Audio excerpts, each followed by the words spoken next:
زاد حامد مسخرے کو مبارک ہو کہ افغانستان کے میڈیا نے اس کو پاکستان فوج کا ایک جرنل بنا دیا۔ آج کل افغانستان میں چرچہ عام ہے کہ پاکستان کے ایک جرنیل زاد حامد نے طالبان کو اپنا اثاثہ قرار دے دیا ہے۔ اس دنیا فریب میں سچ کیا ہے اور جھوٹ کیا ہے پہچان مشکل ہے، اور خاص طور پہ جب مرزا قادیانی کا پیروکار اوریا مقبول شیطان اور یوسف قذاب کا صحابی زاد حامد جیسے ناپاک قوم کو گمراہ کرتے ہوں تو حقیقت جاننا مشکل تر ہو جاتا ہے۔ میرا ہمیشہ سے یہی درست موقف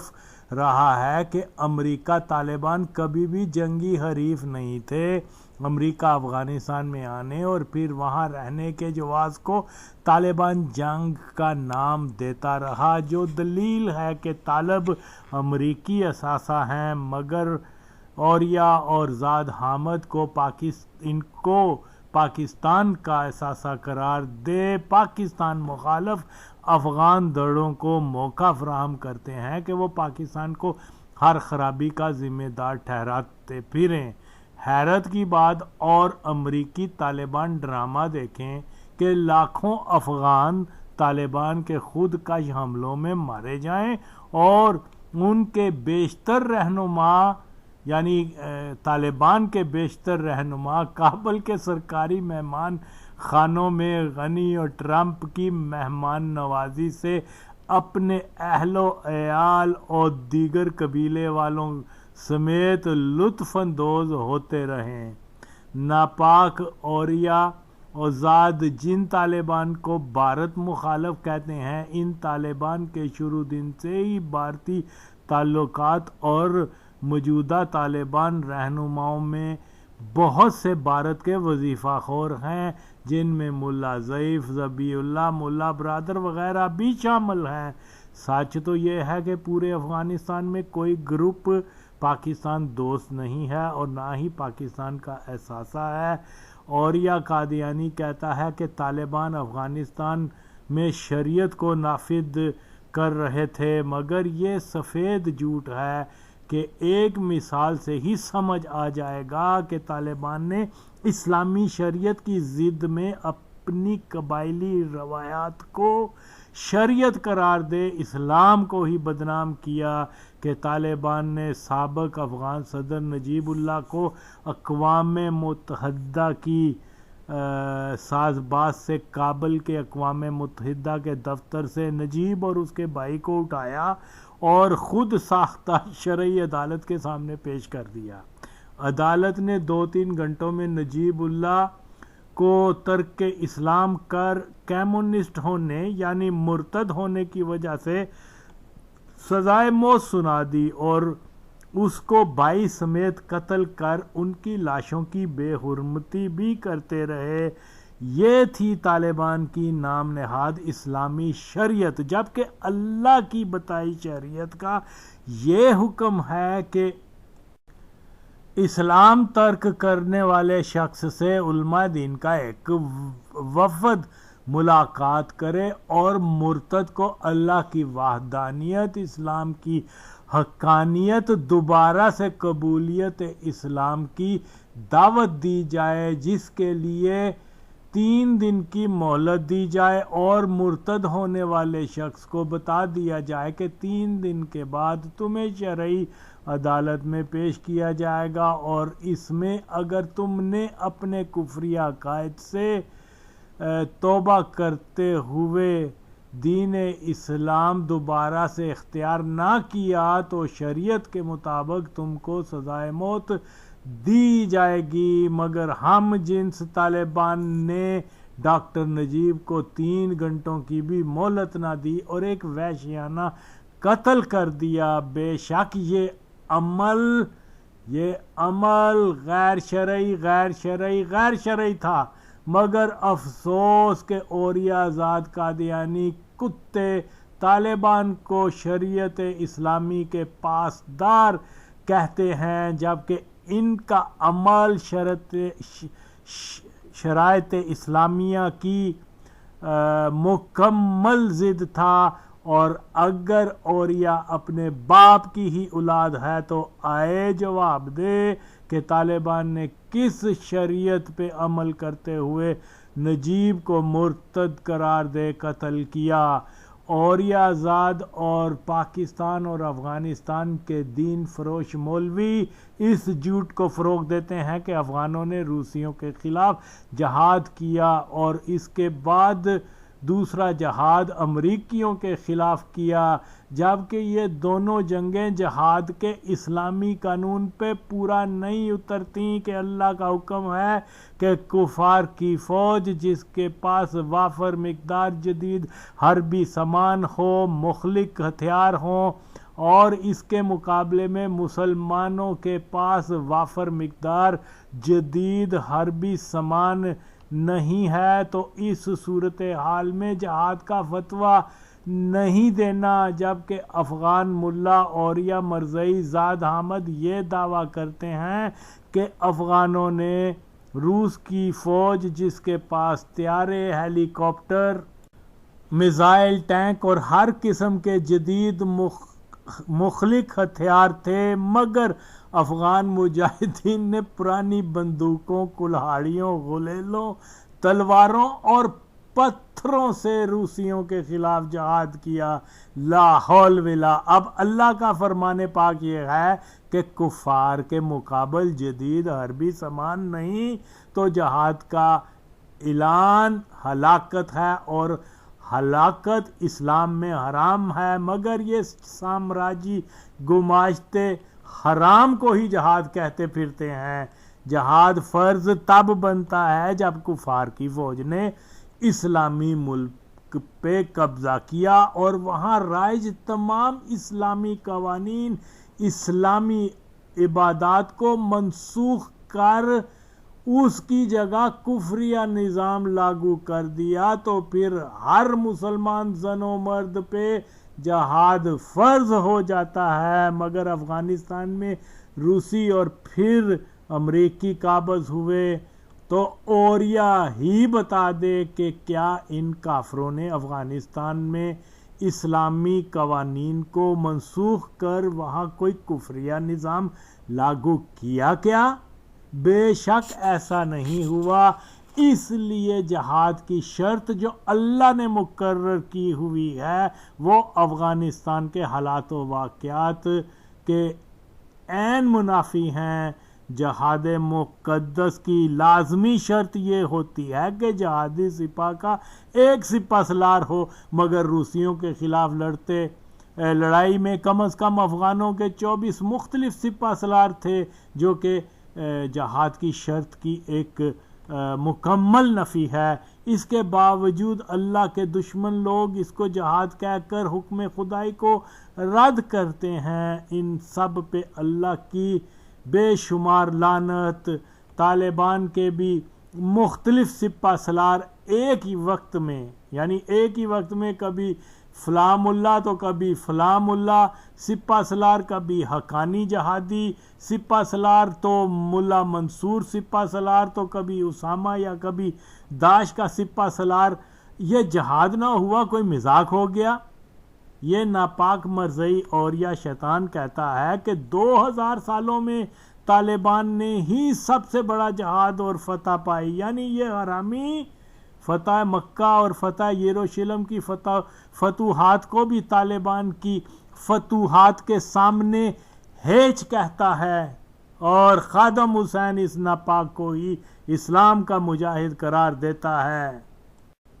جہاد کی ایک شرط یہ بھی ہوتی ہے کہ تمام جہادی لشکر ہم عقیدہ ہوں، مگر افغان جنگ میں وہابی بھی جہادی، دیوبندی اخوانی بھی جہادی، شیعہ اور آغا خانی بھی جہادی۔ روسیوں کے خلاف ہزارہ شیعہ لڑتے مارا جائے تو افغان مجاہد اس کو شہید قرار دیں، اور روسیوں کے جانے کے فوری بعد یہی ہزارہ کافر اور واجب القتل۔ یہی حال ہزارہ کی نظر میں طالب مسعود حکمت یار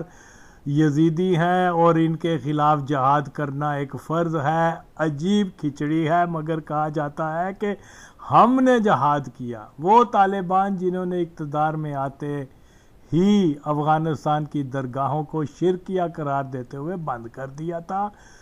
نعت و کلام کو شرک قرار دے پابندی لگا دی تھی، اس کے اوپر یوم عاشوراء و میلاد منانے کو شرک کہہ بند کر دیا، آل مسلم علماء کانفرنس کابل میں منعقد کروائی اور ایک بھی سنی بریلوی عالم کو وہاں مدعو نہ کیا، سب وہابی دیوبندی علماء کو دعوت دی گئی، مگر کیا مفتی منیب و کیا خادم حسین وہابی عقائد طالبان کو سنی بریلوی قرار دے کے مکمل گمراہی پیدا کریں تو پھر کس کا قصور ہے؟ پاکستان کے چاچا خوام خان نام نہاد سنی بریلوی مولوی اپنے طور پہ طالبان کو مسلک اعلیٰ حضرت کے پیروکار قرار دیں تو یہ جاہل اتنا بھی نہیں جانتے کہ عقیدہ وہ ہوتا ہے جو زبان پہ ہوتا ہے۔ آج تک کسی طالبان نے اعلان نہیں کیا کہ وہ بریلوی مسلک ہیں، مگر پاکستان کی قادیانی ایجنسی ساختہ ملا سیٹ اپ اب یہ غلط رجحان پیدا کر رہا ہے کہ طالبان بریلوی ہیں۔ چنگے بریلوی نے اپنی بیٹیاں اسامہ کے خارجی کتوں سے بیاتے ہیں، اسامہ کے ساتھ آئی وہابنوں کے ساتھ یہ شادیاں کرتے ہیں، اسامہ جیسے کٹر وہابی عقائد رکھنے والے کے ہاتھ ملا عمر اور دیگر طالبان بیعت کرتے ہیں، پر پاکستان کے جاہل مولوی طالبان کو سنی بریلوی قرار دیتے پھریں تو نیم حکیم خطرہ جان۔ باقی پھر سے امریکہ افغانستان سے طالبان کو ختم کرنے نہیں آیا تھا، طالبان کو امریکی یہودی کمپنی نے بنایا تھا۔ طالبان جن کا تعلق نورزئی قبیلے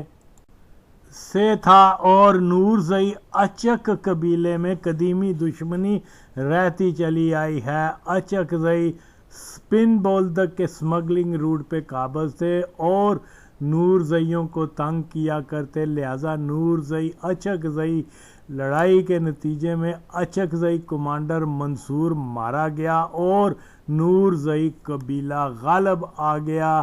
پھر پاکستان کا ایک فوجی افسر نصیر اللہ بابر افغانستان جاتا ہے تو اس کو معلوم ہوا کہ طالبان میں بابر قوم کے بھی بہت سے جنگجو شامل ہیں اور نصیر اللہ جس کے بزرگ قندھار کے اس علاقے جہاں طالبان کا مضبوط مرکز تھا،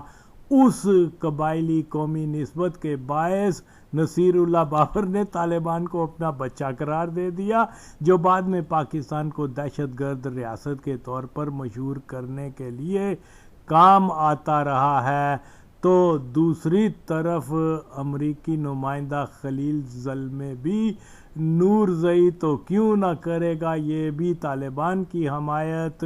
طالبان اگر پاکستان دوست ہوتے تو اپنے دور حکومت میں پاکستان میں فرقہ وارانہ قتل نہ کرواتے، پاکستان کے منع کرنے پر بدھا کا بت نہ گراتے، دو اسلامی ممالک میں تنازع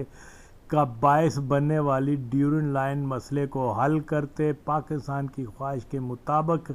اقتدار میں مسعود اور ربانی کو بھی شامل کرتے، اسامہ جو تھا بھی CIA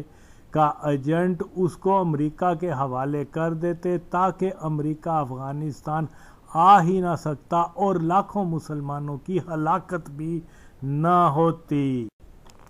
اب اوریا کنجر ہی بتائے کہ جب مسلم سپاہ جس میں صحابہ تابعین تک شامل تھے افغانستان میں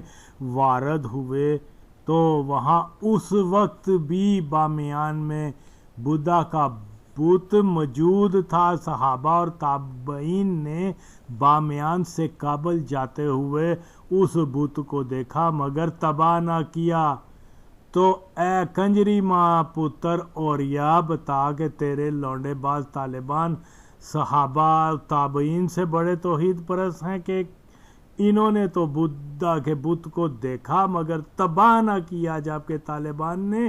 اپنی طرف سے توحید پرستی کا مظاہرہ کرتے ہوئے بت توڑ ڈالا۔ آ جواب دے او ناپاک حرامی اوریا زاد، آؤ اگر ہمت ہے تو جواب دو کہ افغانستان وارد ہونے والے صحابہ و تابعین بڑے مسلمان یا تمہارے ہم جنس باز ناپاک جن کو اسلام کے بنیادی احکام کے بارے میں بھی علم نہیں، جو کلمہ صحیح طرح سے نہیں جانتے، وہ بڑے مسلمان یا صحابہ و تابعین؟ آؤ، اگر تمہارا ایک ہی باپ ہے تو جواب دو، اس سے پہلے کہ تم طالبان کو بہت بڑا مسلمان مجاہد اور شریعت کا پابند بتاؤ، پہلے اس کا تو جواب دو حرامیوں۔ بے شک نبی پاک صلی اللہ علیہ وسلم کے صحابی ہی بہتر فہم اسلام رکھتے تھے کہ انہوں نے نہ تو مصر، ایران، عراق کے بابل و نینوا کے بتوں کو توڑا، مگر آج دین فروش مولوی اور یا قادیانی طالبان کو اسلامی شریعت کا پاسدار کہتے پھرتے ہیں۔ اس میں کوئی شک نہیں کہ افغانستان میں بھی طالبان کو حکومت دے کر اسلام کے نام پر وہابیت کا نفاذ کر کے وہاں کے عوام کو اسلام سے متنفر کروانے کی یہ ایک صہیونی سازش تھی۔ طالبان کے دور حکومت میں مکمل طور پہ اسلام کو ایک جابرانہ نظام کے طور پر ثابت کر کے دکھانے کی کوشش تھی۔ طالبان نے بے شمار زن و مرد پہ زنا کا الزام لگا سنسار کیا، مگر اسلام کہتا ہے کہ جب تک شریف شہرت مرد اپنی آنکھوں سے زنا کا عمل ہوتے نہ دیکھ لیں تب تک سزا نہیں۔ اب ملا عمر اولیاء زاد نے اگر یہ عمل ہوتے اپنی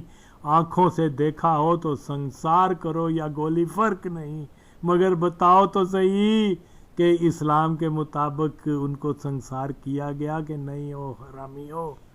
مگر حیرت ہے کہ جس منطقہ میں کثرت سے الوات ہم جنس بازی ہو، مگر طالبان نے کسی ایک ہم جنس باز کو سنسار نہیں کیا۔ کیا یہ شرعی پاسداری ہے طالبان کی؟ پاکستان کم از کم 1980 سے افغان معاملات میں الجھ کوئلوں کی دلالی میں منہ کالا کرواتا رہا ہے، مگر ابھی بھی اس حقیقت کو سمجھنے سے قاصر ہے کہ افغانستان کا کوئی سیاسی یا مذہبی گروپ بھی پاکستان کا ہرگز دوست نہیں ہے۔ سچ تو یہ ہے کہ افغانستان میں جو کوئی بھی برسر اقتدار ہو، اس کی خارجہ پالیسی ہمیشہ سے پاکستان مخالف ہی رہی ہے، اور آئندہ بھی جو حکومت برسر اقتدار آئے گی، خواہ وہ طالبان ہی کیوں نہ ہو، پاکستان مخالف ہی ہوگی۔ افغان اہل اقتدار اپنے ملک میں امن دیکھنے سے زیادہ اس بات کے متمنی ہے کہ پاکستان ایک ناکام ریاست، ایک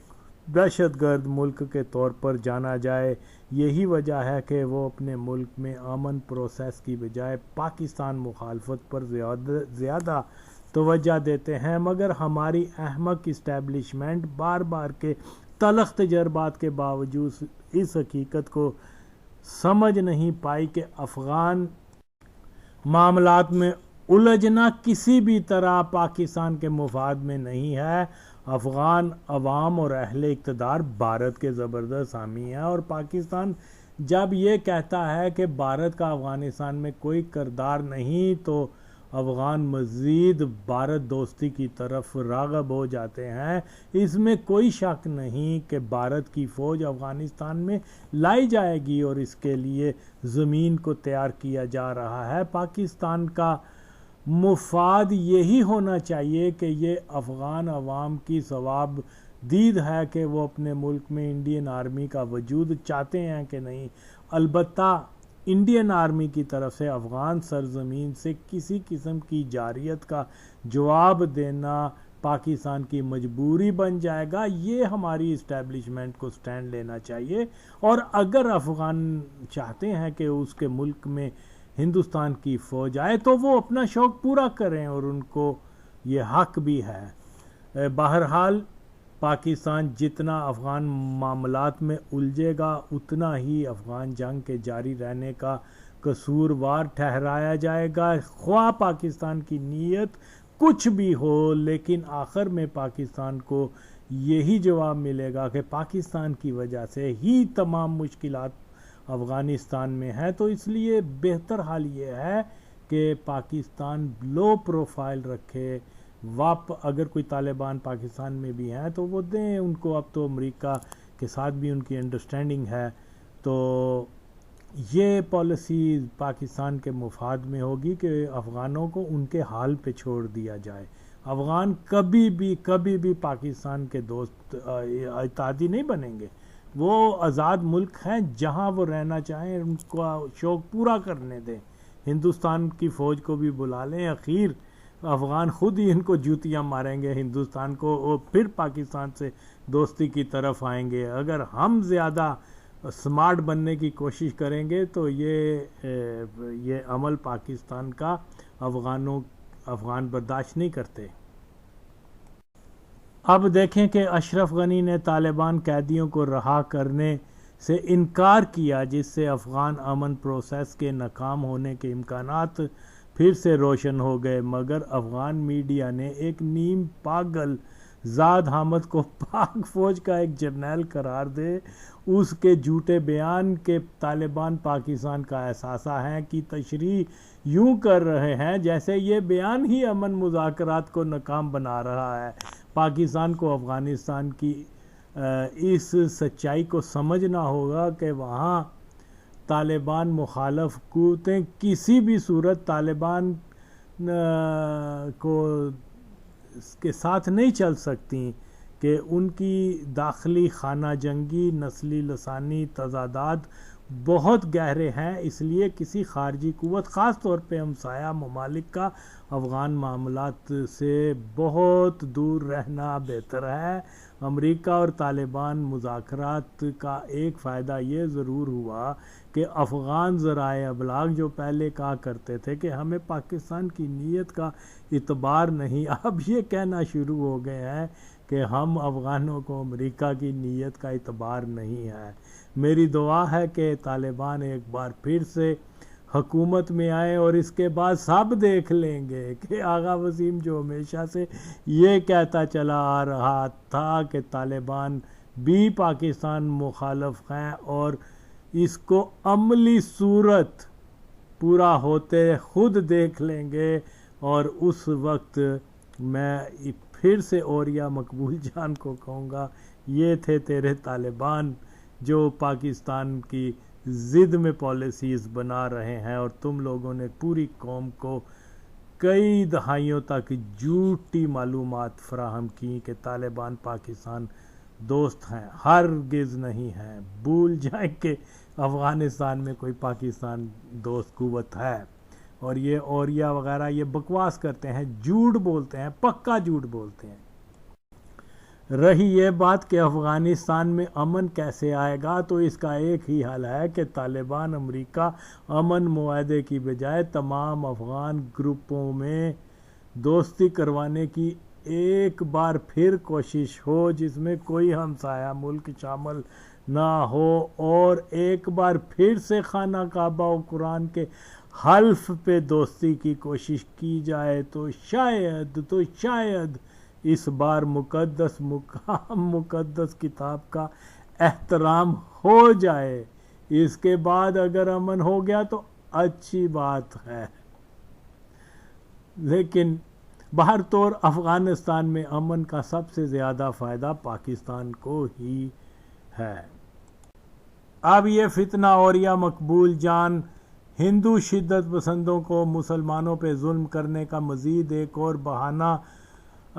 فراہم کر رہا ہے کہ مسلمان القاعدہ اور داعش بن رہے ہیں۔ ظاہر ہے کہ اوریا کا یہ بیان ہندوؤں کے مسلمانوں پہ ریاستی ظلم کا ایک اور جواز ہی بنے گا، جبکہ یہ امر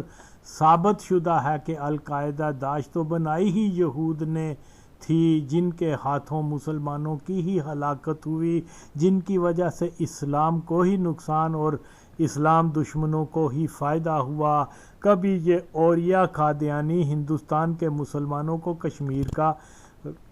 غدار کہتا ہے، کبھی یہ کمبخت کہہ رہا ہے کہ بھارت میں رہنے والے مسلمان اپنے تحفظ کے لیے ہندو بن جائیں گے۔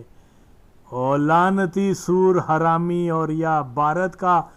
مسلمان غیرت مند مسلمان ہے، بھارت میں رہتے ہوئے بھی نہ تو مرزا قادیانی کی قبر پہ فاتحہ خوانی اور نہ ہی مرزئی عبادت گاہ میں مرزئی امام کے پیچھے نمازیں ادا کرنے قادیان گیا، جیسا کہ تو نے قادیان جا کر یہ دونوں عمل کیے تھے۔ اور بغیرت آدمی، تو پاکستان سے چل کے قادیان چلا گیا، اور ہندوستان کے مسلمان میں اتنی غیرت ہے کہ وہ قادیان کے ارد گرد رہتے ہوئے بھی وہ اس منحوس جگہ جانے کا سوچ نہیں سکتے۔ تو یہ کہاں کا مسلمان آ گیا دلے کنجر؟ اور یا تو پہلے یہ بتا کہ تو ایک آزاد ملک پاکستان میں رہتا ہے، تم نے کشمیر کے لیے کیا کیا ہے؟ تیرے ہم مذہب قادیانی جرنیلوں نے کشمیر کے لیے کیا کیا ہے؟ او حرامی نسل، تو نے تو کچھ بھی نہیں کیا، تو دوسرے بھارت کے مسلمانوں کو جو ہے وہ تانے دے رہا ہے۔ حیرت کی بات یہ ہے کہ وہ مرزئی فوجی جرنیل کشمیر میں سیاچین ہندوؤں کو دے بیٹھے اور اس کے اوپر انہوں نے کوئی عمل نہیں کیا۔ ڈر کے مارے ضیاء نے کہا کوئی بات نہیں کہ